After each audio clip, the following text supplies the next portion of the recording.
I'm going to try and get my brother, who graduated from Thomas Edison. It's a high school for people with learning disabilities.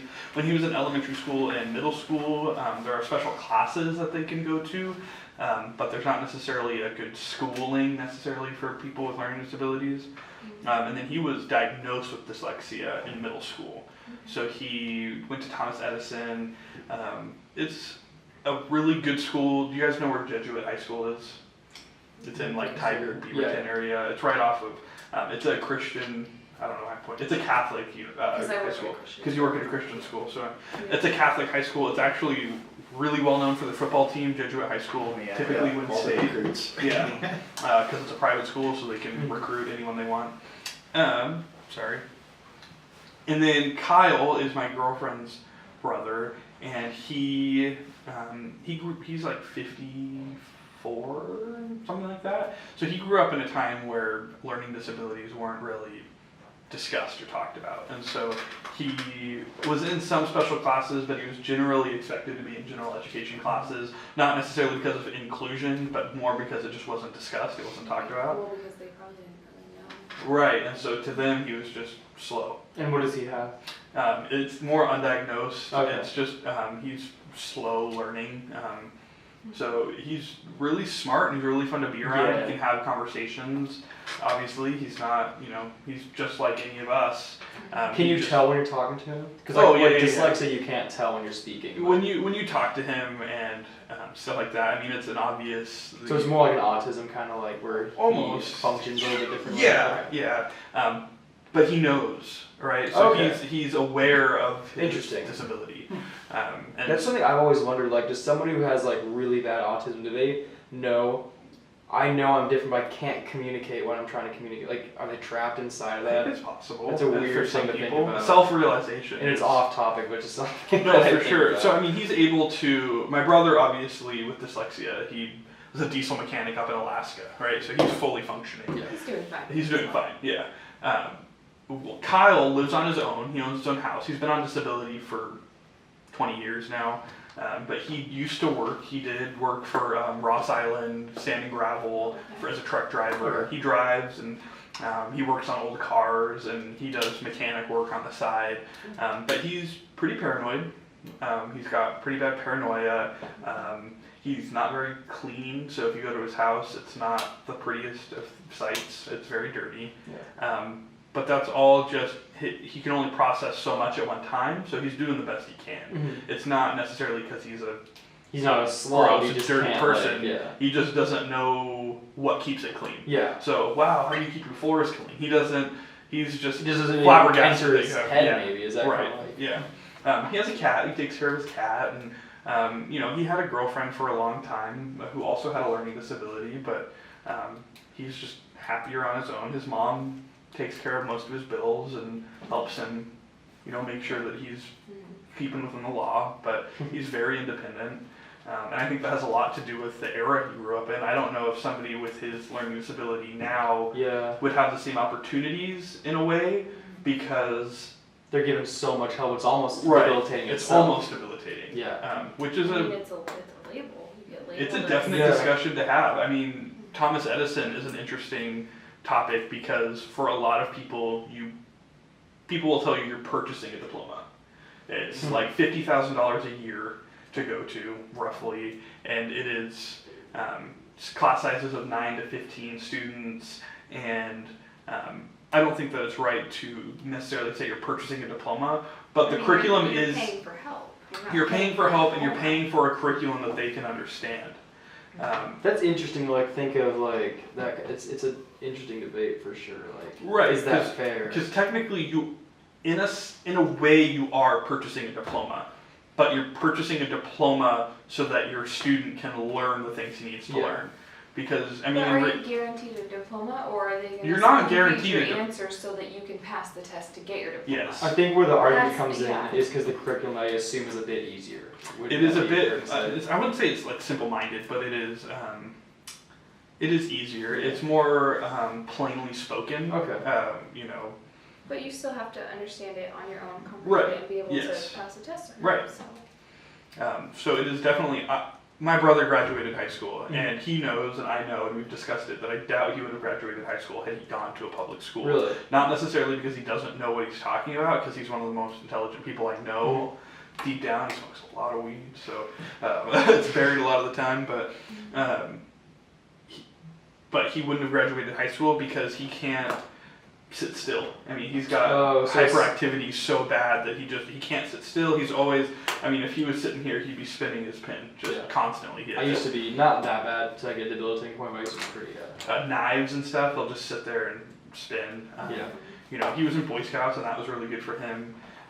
So I think that's an important thing to discuss is people with that kind of learning disability, dyslexia, stuff like that. They enjoy the outdoors because it's not as sensory overload. Yeah, it's natural. Honestly. It's a natural thing, and it's almost common sense. It's more of like a common sense situation where it's, you know, how to start a fire. Well, you light the lighter and you start the fire, and you have to know.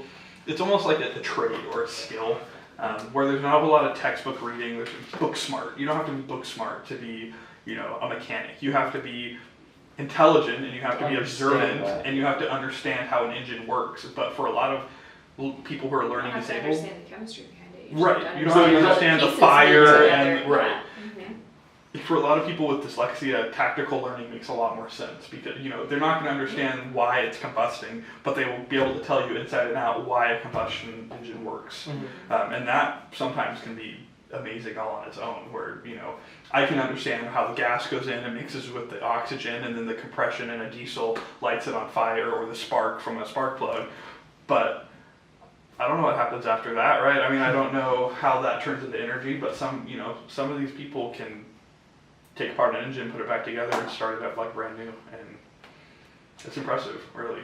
So. I can take apart a brake light. Wow. So, so my brother, I mean, and it doesn't necessarily mean that they can't do school. My brother went to PCC for a little while, and then he went up to British Columbia, University of British Columbia, and graduated with his diesel mechanics license. He lived in Portland for a while, moved to Alaska. He's coming back now. You know, and it's not like he can't do things. No, I mean, you can go here and you can go and talk to the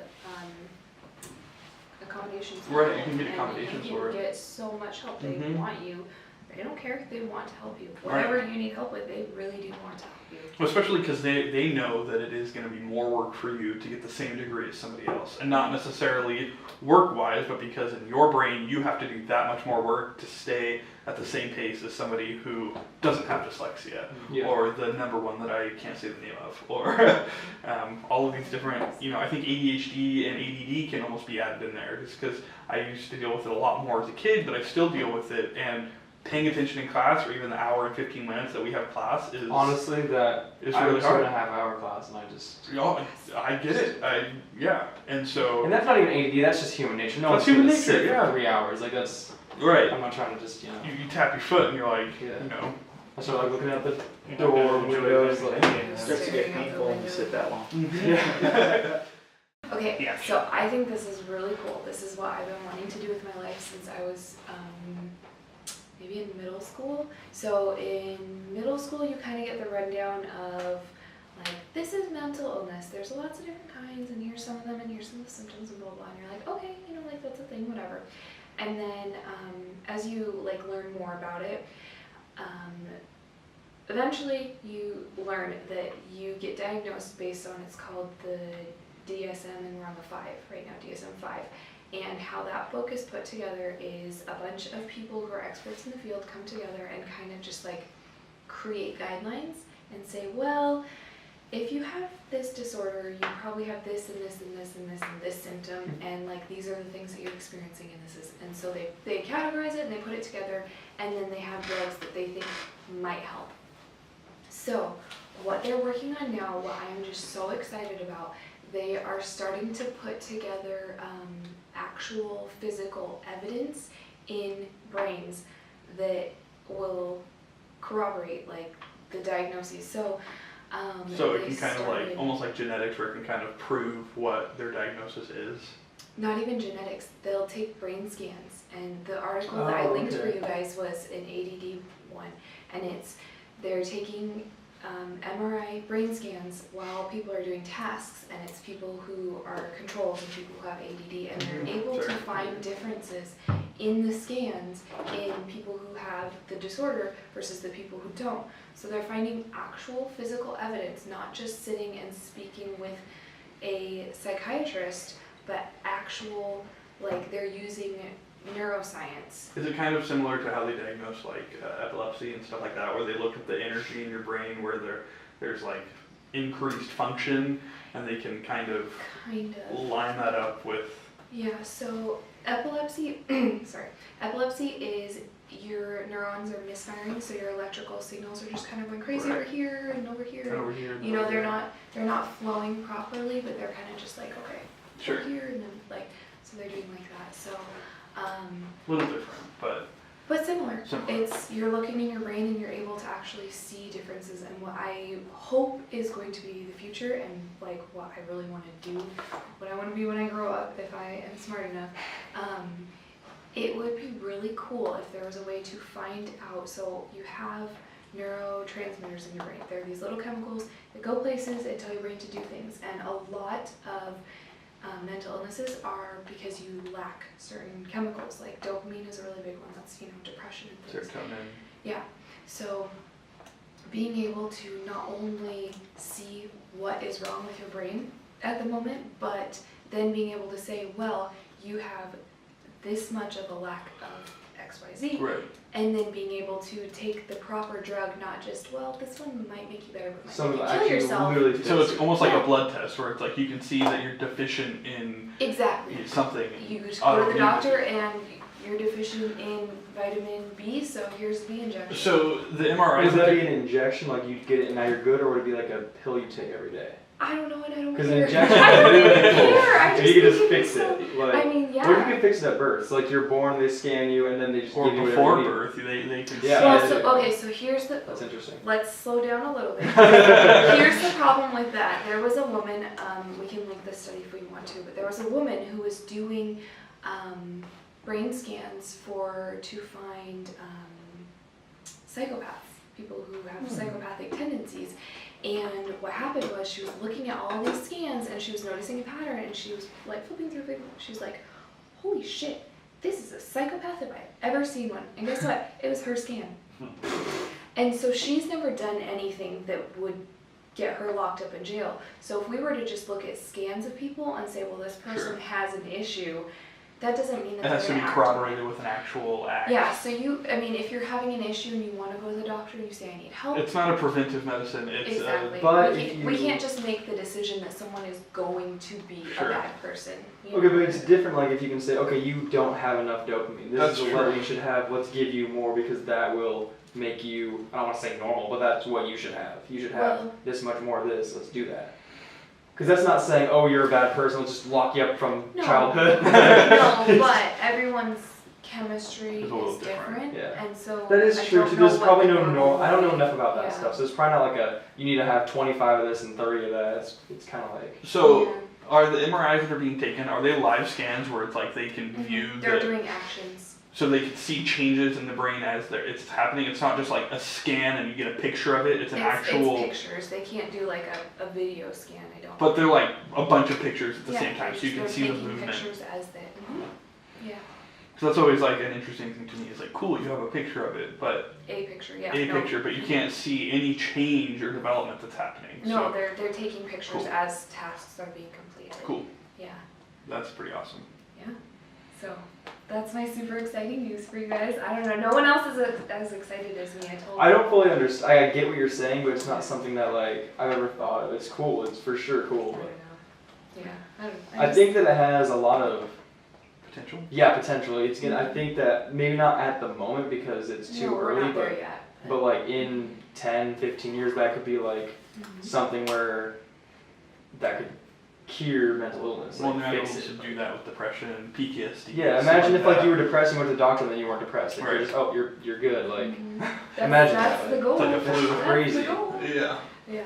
because like right now, if you're depressed, there's ways to help that. But I feel like people who truly battle depression never really get over it. Like, even though you can get to a state where you're not necessarily feeling it, I think you still have to work at it. I've never really battled with true depression, so I can't say from a standpoint, but from people I've known and I've just found that you just have to wake up in the morning and go, okay, I had a really good instructor that his motto was choose your attitude. yeah. Every morning you have to wake up and you have to choose your attitude. I think for truly depressed people, you can't always do You that. can't always choose your attitude, and that's It gets to a absolutely point. true. That's the But thing. that is like, the motto that you have to start with almost. Yeah, It's it definitely plays at the start. Yeah, for sure. you have to choose to want to get better. right.